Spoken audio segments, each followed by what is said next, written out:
Oi, pessoal, tudo bem? Vamos para a nossa próxima aula, né? Hoje nós vamos falar sobre a hidrografia do Brasil, né? Primeiro, a gente tem que... quero deixar claro para vocês o que é a hidrografia, né? Então, o que a hidrografia estuda? Ela vai estudar as águas, tá? As águas superficiais, né? Que estão aí na forma de rios, mares, oceanos, lagos, lagoas, água subterrânea, né, que está nos lençóis freáticos, nos aquíferos, e também a água no seu estado sólido, no caso nas geleiras, certo? Para a gente ter uma noção clara do que é a hidrografia. É bastante amplo, tá? Então, a gente vai falar sobre a hidrografia do Brasil. Primeiro de tudo, né, a gente vai falar a respeito dos rios, certo? Os rios. Primeiro, o que é rio? Né? Rio é uma corrente de água que ela se desloca da nascente, que é o ponto mais alto, até a foz, que é o ponto mais baixo. E elas podem ser, né, a foz, ela pode ser em outros rios, e daí elas vão se juntar a outros rios e formar um rio maior. Pode ser nos oceanos, nos mares ou nos lagos, né? Os rios eles podem aumentar de volume, aumentar de tamanho ao longo do seu percurso, recebendo água de outros rios. Esses outros rios que alimentam o rio principal são chamados de afluentes, tá? E também da água que não se infiltra no solo, aquela água que escoa superficialmente. Chove, uma parte é absorvida pelo solo e uma parte ela vai escoar superficialmente. O Brasil ele tem uma rede fluvial e reservatórios de água subterrânea extremamente grande, né? O Brasil ele é um país bastante rico nesse recurso natural que é a água, tá? Tão importante aí para a nossa vida. O que não faz, apesar do Brasil ter ser rico, né, a hidrografia ser bastante rica, tanto em relação a rios quanto em água subterrânea, não significa que a gente pode sair aí esbanjando água à torta e à direito, né? A gente está percebendo aí que a gente está vindo num período de estiagem, lembra que eu falei na aula passada?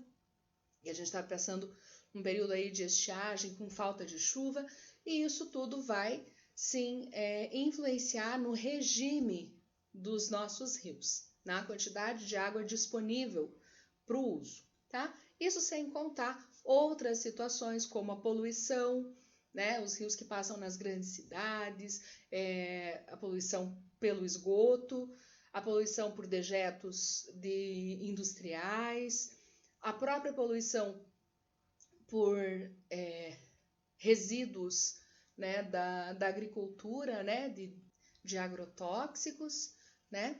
Então, é um recurso, a água é um recurso que, apesar de abundante no Brasil, a gente vai perceber que tem uma série de problemas que existem com relação à disponibilidade desse recurso, e também, né, é algo que a gente precisa preservar para que a gente possa ter uma qualidade de vida melhor, né? A água, ela é utilizada, se não para tudo, para quase tudo na nossa vida, seja para a questão da nossa higiene pessoal, para produção de alimento, para fazer a comida em casa, né? Para lavar roupa, lavar louça. Então, a gente precisa ali da água para a criação do gado, uma quantidade imensa de água para a agricultura. Então, ela é um bem que é bastante importante, né, e que precisa ser preservado. Dito isso, a gente vai continuar aqui. Tipos de rios, tá? Os rios não são todos iguais. Eles vão ter algumas características que são importantes, tá? Então, a gente tem ali dois tipos de rios, né? Permanentes ou perenes e rios temporários. Os rios temporários, a gente tem 2 subgrupos, certo?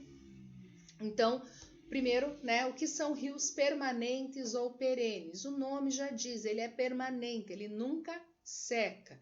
Ele vai ter água o ano inteiro, tá? Não interessa se está chovendo bastante, se está chovendo pouco. Ele pode diminuir a quantidade de água no seu leito, mas ele não vai secar completamente. Como, por exemplo, o rio Amazonas, né, o rio São Francisco, que ele não tem um período do ano em que ele seca, certo? E os rios temporários, que eles podem ser intermitentes, então ele vai ter água em determinada época do ano, né?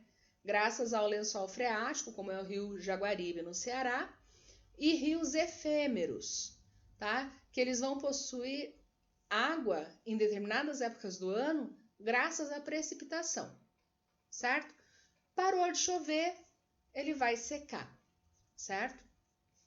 No intermitente, ele está relacionado com a água subterrânea, ok? O efêmero ele tem vamos dizer assim, um ciclo mais curto, ok?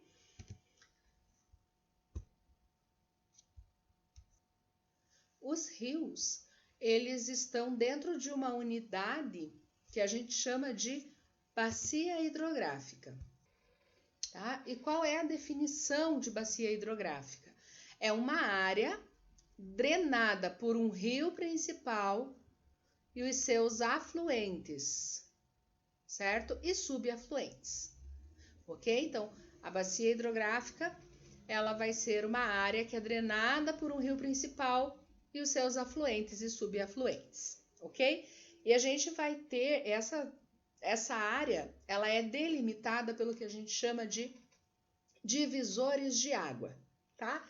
Tem justamente essa ideia de dividir a água. Um tanto de água vai para um lado, um tanto de água vai para o outro. A gente tem aqui um esqueminha mostrando 2 bacias hidrográficas, né? 2 áreas drenadas por um rio principal e seus afluentes. E se vocês perceberem aqui nesse perfil, a gente tem essa partezinha aqui mais alta, ó. Então, essa partezinha aqui mais alta, ela é um divisor de água, porque a chuva que cair aqui, a água que cair aqui, uma parte vai escoar para essa bacia, outra parte vai escoar para essa outra bacia. É uma parte para a bacia 1 e uma parte vai para a bacia 2. O ponto mais alto lá, né, onde nascem os rios, a gente chama de nascente, certo? Então, um rio principal como o Amazonas, o Rio Iguaçu, ele não vai, às vezes ele não vai ter só uma nascente. Ele vai ter as nascentes, ó, de todos esses rios aqui. Esse riozinho tem uma nascente aqui e ele vai depois se juntar a esse rio principal, certo? Então, essa parte mais alta aqui, onde nascem os rios, a gente chama de nascente, tá?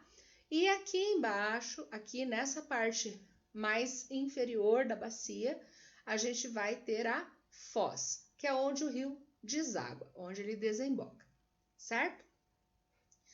Esses riozinhos aqui, ó, esse riozinho, que eles vão chegar e alimentar esse rio principal, são chamados de afluentes, certo?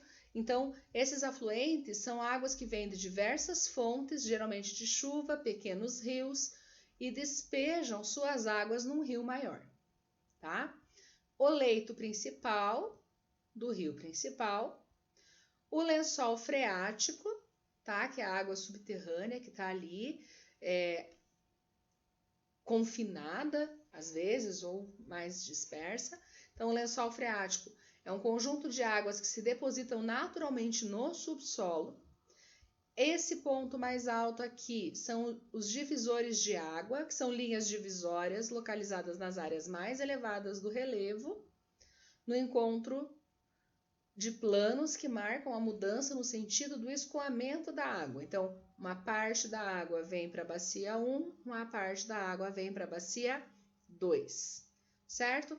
Fundo de vale são áreas próximas aos rios e córregos que normalmente sofrem inundação, certo? Essa partezinha aqui que está selecionada, ó, é uma subbacia. Às vezes a bacia hidrográfica, a gente vai ver, ela é bastante extensa. Então, para eu estudar, para eu pegar as características da bacia inteira, é muita coisa. Então, eu vou dividindo essa bacia em subbacias, tá? Então, aqui uma subbacia. E ainda, a subbacia, aqui outra subbacia, ela pode ser dividida em uma microbacia. Se eu quero estudar lá 2 rios que são afluentes de um rio principal, né, eu vou estudar a microbacia, ok? Lembram que eu falei que nós temos, né, o que vai dividir as bacias hidrográficas são os divisores de água? Então, a gente tem 3 principais centros dispersores, né, ou divisores de águas, que são aqui o Planalto das Guianas, aqui no norte, tá? A parte mais alta do relevo. O Planalto brasileiro, aqui a região do Planalto Central. E aqui a Cordilheira dos Andes, toda essa parte. A Cordilheira dos Andes não é só aqui, é toda essa parte aqui, ó. Então, a água, né, da chuva cai aqui, uma parte vem alimentando esses rios do lado de cá, uma parte vai alimentar os rios do lado de cá. No Planalto das Guianas, a mesma coisa. Aqui no Planalto brasileiro, a mesma coisa. A gente tem vários rios que nascem no Planalto brasileiro, vários rios que nascem nessa região da Cordilheira dos Andes, lá no Planalto das Guianas. Ok? Lembrando, sempre no mapa que a gente tem altitude, as partes mais altas vão estar em tons de marrom, laranja, vermelho. Tá bom? Aí aqui nós temos 2 esquemas mostrando os perfis de um rio, tá? O que é um perfil? Eu vou tirar uma foto minha, aqui eu estou de frente. E assim eu estou de perfil, certo? Então, imagina o seguinte. No perfil longitudinal, tá? Eu vou pegar como se eu estivesse olhando de lado, de perfil mesmo, esse rio, comparando ele com o relevo desde a nascente até a sua foz, tá? E quais são os elementos ali desse perfil longitudinal? A gente tem lá no alto da bacia a nascente. Próximo a ela, a gente tem o chamado curso superior do rio. No meio do rio, né, no meio do caminho, do trajeto desse rio, a gente tem o curso médio. E lá no finalzinho a gente tem o curso inferior, certo? E aqui a foz, que é onde ele vai desembocar, num rio, lago, mar, certo? Ou no oceano. A gente já vai falar dos tipos de foz. Essa aqui é uma foz em delta, tá? Já vamos falar sobre isso. E aqui um perfil transversal de um rio, como se eu tivesse chegado aqui, ó, no meio do rio e tivesse feito um corte aqui, ó, nesse sentido.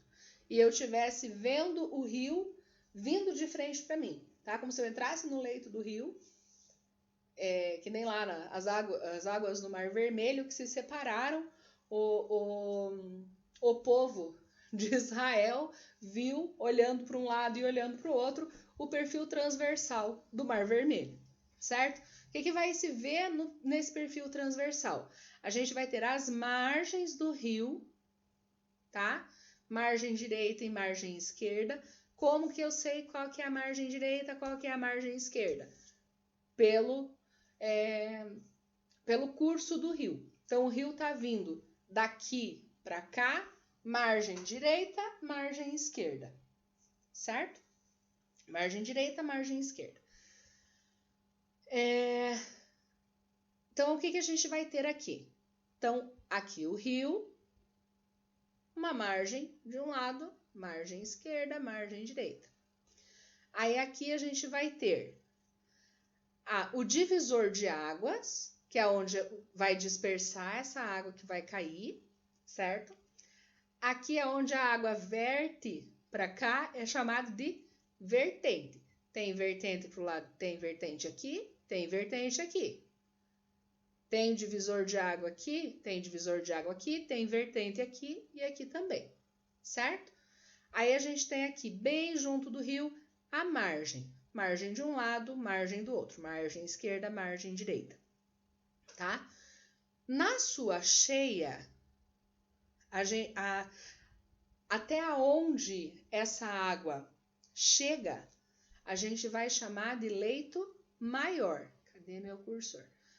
Leito maior, tá? Que vai ser o nível que esse rio chega no período de cheia. Aqui, o leito normal dele, tá? Normalmente, ele vai ser chamado de leito principal, que é onde a altura que o rio está normalmente, certo? A quantidade de água normal. No período de seca, no período de menos chuva, a gente tem aqui o leito menor ou leito de vazante, tá? Que é quando o rio fica lá baixinho, certo? Só um fiozinho d'água lá quase correndo, dependendo do tamanho do rio, obviamente, a gente vai chamar de leito menor. E aqui o ponto mais fundo, né, do rio, a gente chama de talveg, ok? Tipos de foz. Nós temos 3 tipos de foz aqui. Foz em estuário. Você vem o rio principal e ele vai desembocar, né? Tem uma desembocadura larga e profunda, onde o rio lança as águas no oceano sem ter nenhum obstáculo aqui, ó. O rio vem e já direto lá para o oceano. A foz em delta. Se formam pequenas ilhas formadas pelos sedimentos, certo? Que são carregados pelos rios e dividem as águas fluviais em vários canais, ó. Não deixa de ser uma foz, mas ele está formando ali um delta, ok? E a barra, os rios carregam grande quantidade de sedimento, lançam as águas nos mares pouco profundos, tá? E com o tempo esse material vai se acumulando e vai formando obstáculos, bancos de areia ali que vai atrapalhar ali um pouquinho a saída da água. Vai se formar como um obstáculo, vai ser um obstáculo ou vai formar obstáculos na saída da água, certo? Drenagem dos rios. Os rios brasileiros, eles têm drenagem exorreica, exo para fora, certo? Ou seja, os rios correm, todos os rios brasileiros vão correr em direção ao Oceano Atlântico. Todos eles são tributários do Oceano Atlântico. Todos eles vão depositar as suas águas no Oceano Atlântico. De maneira direta, como é o São Francisco, o Rio Amazonas, e de maneira indireta, o Rio Tietê, o Rio Iguaçu. Eu tenho aqui uma animaçãozinha que dá para a gente perceber bem qual é essa direção, né, que os rios tomam, certo? Que os rios brasileiros vão. Olha lá. Rio Amazonas, né, e todos, ó, o Orinoco, o Rio Branco, Rio Negro, Solimões, formando uma dupla sertaneja, o Rio Purus, Rio Madeira, Mamoré, vai chegar aqui no Amazonas, junto com o Tapajós e o Xingu, e vai desaguar no Oceano Atlântico. A bacia do Tocantins-Araguaia, Rio Tocantins, Rio Araguaia, vai para o Oceano Atlântico. Rio Parnaíba, Rio São Francisco, Rio Jequitinhonha, né? Aí aqui, Paraguai, Paraná, né? Tietê, Rio Grande, Rio Paranapanema e Rio Uruguai, ó, eles vêm para cá e vão desembocar aqui, o cursor do vídeo está atrapalhando, vão desembocar aqui também no sul da Argentina, na região do Plata, no Oceano Atlântico, certo? O Rio Doce, ó, lembra que eu falei da questão da preservação da água? Questão de alguns anos atrás, a gente teve, e o ano passado também, nós tivemos 2 grandes tragédias, né? Questão, acho que 5, 6 anos atrás, a gente teve a grande tragédia lá do Rio Doce, né? Quando rompeu a barragem de Mariana e que contaminou aí toda essa água que em algum momento ela chegou no Oceano Atlântico, certo? Daí o ano passado também a gente teve a tragédia de Brumadinho, que também ajudou aí com a contaminação. Por quê? Ah, professora, não é só lama? Não, não é só lama.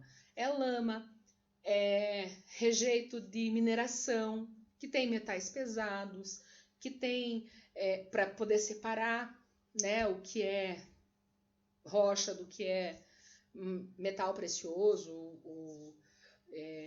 pedra preciosa, enfim, certo? Então tem bastante rejeito e isso causa poluição e causa problemas ali, a gente viu, né? Problemas ambientais seríssimos, sem contar na questão social, né? Vidas que se perderam, enfim. Ok? Alimentação dos rios. Como que eles... o que vai fazer com que eles nasçam, cresçam e se desenvolvam, né? Como que vai ser essa alimentação? E o regime fluvial. Então, a alimentação é a maneira pela qual o rio recebe suas águas. A gente tem 3 tipos de alimentação fluvial. Pluvial, que é da água da chuva, certo? Chove e a água escoa para os rios. Nival ou glacial é quando o rio recebe água do derretimento de geleiras, certo? E pluvionival, quando recebe água tanto do derretimento de geleira quanto das chuvas, certo? A maioria dos rios dos rios brasileiros tem alimentação pluvial, mas o rio Amazonas, ele recebe água que vem do derretimento da neve na Cordilheira dos Andes, tá? O rio Amazonas, ele tem algumas nascentes dele que estão lá na Cordilheira dos Andes, ok? Regime fluvial, né? Falando do regime falando do regime dos rios, né? A gente vai falar do regime fluvial. O que é? É o ritmo de estiagem e cheia do rio. Ele vai depender do clima da região onde está localizado, tá? Por quê? Porque se é uma região de clima seco, vai ter um regime, né? Vai manter ali no seu curso de vazante mais tempo, né? O período de seca é maior, de estiagem é maior, então ele vai ter um nível mais baixo por mais tempo. Se é um lugar que chove bastante, como na região amazônica, você tem rios bastante caudalosos, tá? Então ali a gente tem regime equatorial, apresenta pouca variação no volume de água, como é o caso do rio Amazonas e dos seus rios tributários. Regime tropical, ele vai apresentar estações seca e cheia bem definidas. No período de chuva, vai ser o período de cheia do rio, e no período de estiagem vai ser o período de seca do rio ou de um nível mais baixo das águas. Nival ou alpino apresenta cheias provocadas pelo derretimento de neve. Então, no período que a neve derrete, enche o rio. No período que a neve está lá congeladinha, o rio diminui a sua quantidade de água. Polar. Os rios permanecem congelados de 4 a 6 meses por ano. Tá? O rio congeladinho lá, você pode até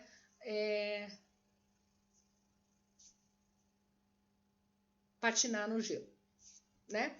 A maioria dos rios brasileiros tem regime do tipo tropical, certo? E existe uma relação entre os rios e o relevo e o clima. A gente já percebeu ali pelos regimes dos rios que a hidrografia ela tem uma relação direta também com o clima. Então a gente não consegue estudar a hidrografia sem pensar no clima, sem pensar no relevo, certo? A gente não consegue estudar o relevo sem pensar no clima, sem pensar na hidrografia. Não consegue estudar o clima, a gente já viu, sem pensar no relevo. sem pensar na hidrografia, tá? Então, estão interligados. A gente não consegue dissociar as coisas. Assim como a gente não consegue estudar nenhuma dessas coisas se a gente pegar e tirar o ser humano da equação. Nós também fazemos parte de todo esse sistema, ok? Rios de planalto, né? Lembra o que era planalto? Uma área que ela é acidentada. Então, eles vão ter cursos acidentados com corredeira, com queda d'água, com cachoeira. E esses rios, eles podem ser aproveitados para geração de energia elétrica. Por quê? Porque vai utilizar a própria força da água ali para girar as turbinas. E também, né, você tem o espaço ali para esse declive, que é importante para a construção de barragens. Rios de planície, eles vão ter pouca declividade e eles são propícios à navegação. Imagina navegar um rio de planalto, você vai lá e tem uma corredeira, aí tem uma cachoeira, parece o pica-pau lá no barril, né, descendo as cataratas do Niágara. Então, não faz sentido, né? Agora, num rio de planície, como acontece lá os rios da Amazônia, né, que está numa região de planície, são rios bastante navegáveis, certo? A maioria da rede hidrográfica brasileira é formada por rios de planalto. E 65% da energia elétrica do país é de origem hidrelétrica, tá? Aproveitando esse potencial hidrelétrico dos nossos rios de planalto. E aqui a gente tem as 12 regiões hidrográficas brasileiras. A gente vai falar de algumas delas, tá? Então, a gente tem aqui a região amazônica, que é a maior, ó, tá? Essa bacia amazônica, ela não se estende só no Brasil, tá? Nesses países aqui que nós temos em volta, Bolívia, Peru, Guianas, ela também vai estar, faz parte, tá? São áreas que fazem parte dessa bacia amazônica. A bacia do Tocantins-Araguaia, aqui, na região central indo para o norte. Aqui, a bacia do Rio Paraguai, a bacia do Rio Uruguai, do Rio Paraná, Paranazão, a bacia do São Francisco, aqui, Parnaíba, certo? Atlântico Sul, Atlântico Sudeste, Atlântico Leste, Atlântico Oriental, certo? E Atlântico Ocidental, Nordeste Ocidental, tá? Preciso decorar tudo isso? Tudo isso não. Calma, porque nem eu decorei, tá? Eu tô colando ali da nossa legenda. O que você precisa saber? Ler legenda, certo? O que você precisa... Assim, na maioria a gente tem que saber as principais, né? Principais bacias. Então, a Amazônica, a do São Francisco, Tocantins, Araguaia, Paraná, Paraguai e Uruguai. Principalmente, tá? A gente tem que ter pelo menos uma noção de onde que elas estão, porque a gente, primeiro, Paraguai, do Rio Paraná aqui, a gente está na bacia do Rio Paraná, certo? E a do São Francisco, a do São Francisco aqui tem uma importância em relação à irrigação do Nordeste. A Tocantins Araguaia é a maior bacia totalmente, né? É a bacia que está totalmente no território brasileiro. É uma das bacias, a maior bacia que está totalmente no território brasileiro. As outras tem, Paraná, por exemplo, tem um pedacinho aqui na Argentina, tá? E aqui a gente vai ver algumas dessas áreas num zoom, né? Para a gente ter uma ideia de como é que como é que elas estão organizadas. Então, a gente tem aqui a região hidrográfica amazônica, né? A mais extensa região hidrográfica brasileira, drena 56% do território do país, os estados do Amazonas, do Pará, do Acre, certo? Rondônia, Amapá, tá? Mato Grosso, Roraima, e tem como rio principal o Rio Amazonas. Opa, volta. Lembra que eu falei para vocês? Essa área aqui, ó, ela é bastante drenada. Ela tem muito rio. Cada linhazinha azulzinha dessa é um rio, tá? E ele vai, né? E quase todos eles vão ser direto ou indiretamente tributários aqui do Rio Amazonas, que vai correr aqui para o Oceano Atlântico, tá? E ele nasce aqui, ó. A gente tem nascentes aqui no Peru, nascentes nessas outras regiões aqui, que vão alimentar o Rio Amazonas, tá? Maior rio do mundo em extensão e em volume d'água, tá? É o Rio Amazonas aqui no Brasil. Região hidrográfica do Paraná, é a nossa região aqui, ó. Parte do Paraná, São Paulo, tá? A parte de Minas, Goiás, aqui um pedacinho também. É a região hidrográfica de maior aproveitamento hidrelétrico, tá? Então, por quê? Porque ele apresenta rios de planalto. Também está nas áreas mais urbanizadas de maior população e desenvolvimento econômico do país. São Paulo, né? Principalmente. Nessa bacia, a gente vai ter aqui, ó, a usina hidrelétrica de Itaipu, tá? Região hidrográfica do Paraguai. É a maior bacia brasileira de planície. O rio principal é o rio Paraguai. Nasce no Brasil, atravessa terras paraguaias e argentinas. E as cheias dele são importantes ali, são responsáveis pela paisagem do Pantanal Mato-Grossense. Tá? Então é um rio navegável, ele faz a ligação, né, do Paraguai, país Paraguai, com o Oceano Atlântico. Tá? A região hidrográfica do Uruguai, aqui, ó, no Rio Grande do Sul, um pedacinho de Santa Catarina, um pedacinho ali, Santa Catarina. É o menor dos 3 rios principais que formam a bacia Platina. Eles vão formar a bacia aqui Platina, tá? Paraguai, Uruguai e Paraná, tá? Os principais rios. E eles também têm grande potencial hidrelétrico no curso superior. Lembra lá? Parte mais alta do rio, tá? A bacia Tocantins-Araguaia é a maior bacia inteiramente brasileira. Professora, você não falou que a bacia amazônica é a maior bacia? Ela é a maior bacia, mas ela não está inteiramente dentro do território brasileiro.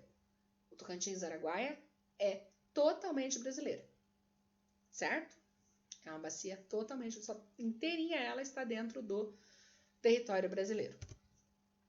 Região hidrográfica do Parnaíba, aqui, ó, no Nordeste, né? Ele vai drenar o estado do Piauí, parte do Maranhão e do Ceará. Bem importante para essa região, esse rio. Região hidrográfica do São Francisco. É a 4ª maior bacia hidrográfica do Brasil. Ele nasce aqui na Serra da Canastra, em Minas Gerais, e vai atravessando áreas secas. Aqui a gente tem uma barragem para geração de energia elétrica e ele vai desaguar lá no Oceano Atlântico, certo? Águas subterrâneas, né? O que é a água subterrânea? Aquela água que infiltrou no solo, tá? Nós temos 2 grandes aquíferos aqui no Brasil que juntos eles armazenam mais de 200 mil quilômetros cúbicos de água, tá? Então a gente tem o aquífero Alter do Chão e o aquífero Guarani aqui na nossa região, ó. O aquífero Guarani pega Paraná, Santa Catarina, Rio Grande do Sul, São Paulo, Minas, Goiás, Mato Grosso do Sul, uma partezinha do Paraguai, uma parte zona da Argentina, uma parte do Uruguai, tá? Então, o que é esse aquífero, né? Ele é formado por rochas que são porosas, funcionam meio como uma esponja, e elas vão acumular água, certo? Vão armazenar água, tá? Alguma dúvida se o aquífero Guarani ele está sofrendo com poluição? São Paulo, Paraná, os principais estados aqui industrializados, mais industrializados do Brasil, né? Uma boa parte dele está aqui sobre esse aquífero Guarani. O aquífero Alter do Chão, por mais que ele esteja lá no meio da floresta amazônica, ele também está apresentando sinais de poluição, certo? Gente, eu vou deixar, junto com vou deixar um trabalho, tá, para vocês. Vou deixar lá nos materiais.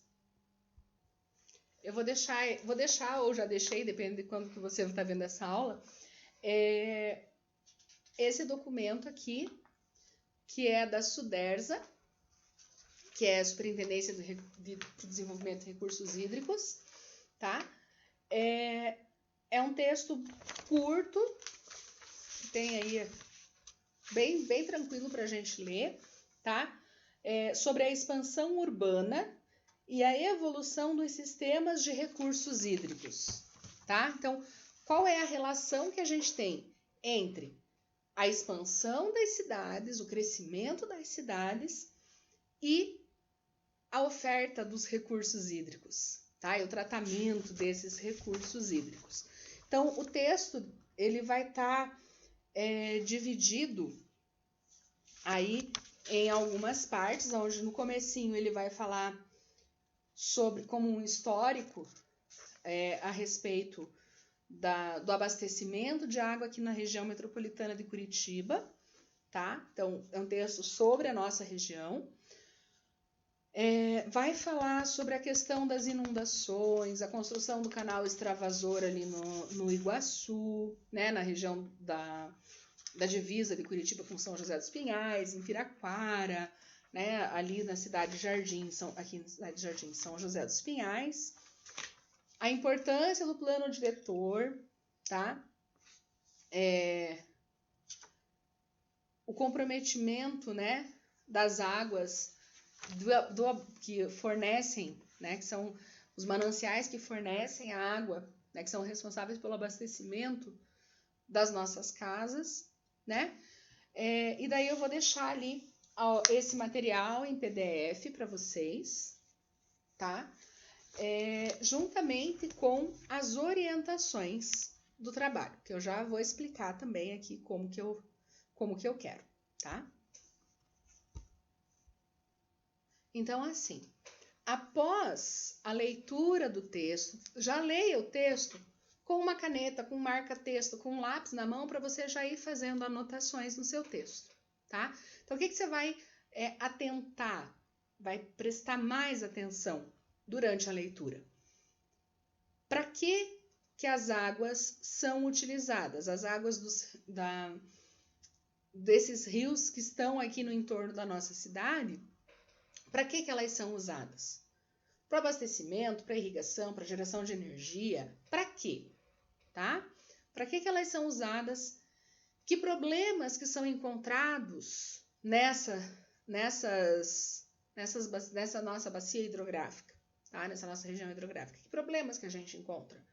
De poluição, de inundações, enfim. Vocês vão ler ali o texto e vão encontrar quais são esses problemas, tá? Se esses problemas eles são só ambientais ou se eles são sociais também, tá? Então, vocês vão ler ali e vão fazer essas anotações.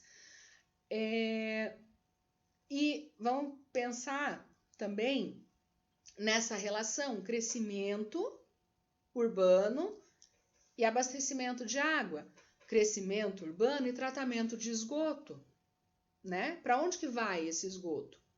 Será que toda a região tem a coleta, o tratamento certo para esse esgoto, né? Aqui na nossa região metropolitana de Curitiba.